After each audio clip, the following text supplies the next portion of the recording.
Hey guys, today I'm going to tell you a little bit about setup for the front area of the Writing Center.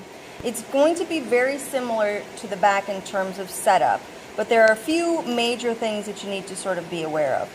In the middle here, there's going to be our nuclear reactor that's going to be sort of our major prop for the front area. It's going to come in pieces so that we can decide how much room we need. So if you help set up in the front area, please be prepared to get in the elevator, walk up and down the stairs. This is going to be a kind of big setup, which means we need lots of people who can carry things and also who can do things like sort of work the dollies and things like that. We've not really done that before, so we're going to need some help bringing that kind of stuff in.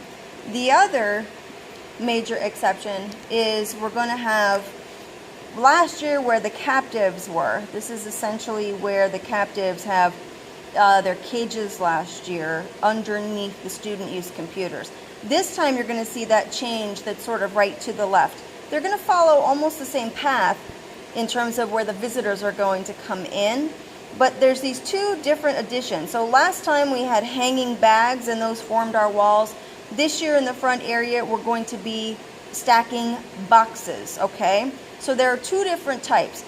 If you see the two red boxes and then the white box in the middle, the white box is going to be a box that is just what we're calling a perma-wall. Okay, the perma-walls are fixed. They don't move. The boxes on top will stay exactly where they are. They're likely going to be on some sort of table and something like the clear plastic or the black plastic sort of hiding the legs of the table.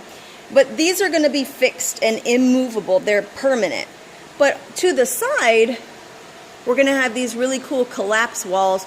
And as you can see, it basically is going to go almost up to the ceiling, our faux ceiling that we're putting in. And so it's going to be a significant wall when the visitors come in. There will be two of these on their left. And as you can see, based on where our ceiling is, that means it's going to take up a lot of space. But here's the cool part. Each one of these will be marked ahead of time. So if you are working to set this part up, it's a pretty easy setup. The boxes have nothing in them. It's not like they're heavy. But we do need to make sure that they cover the eye line so people can't see things. And the cool part is this part. This is what they're going to be doing in the front part of the Writing Center over and over. The boxes will come crashing down into the path behind the visitors, blocking them in. And then between each part, every time a new visitor group comes in, we're going to have to set them back up. We've got two large boxes, sometimes three, but these basically won't move. They're kind of almost like a table, and you're going to shove the boxes off on the top.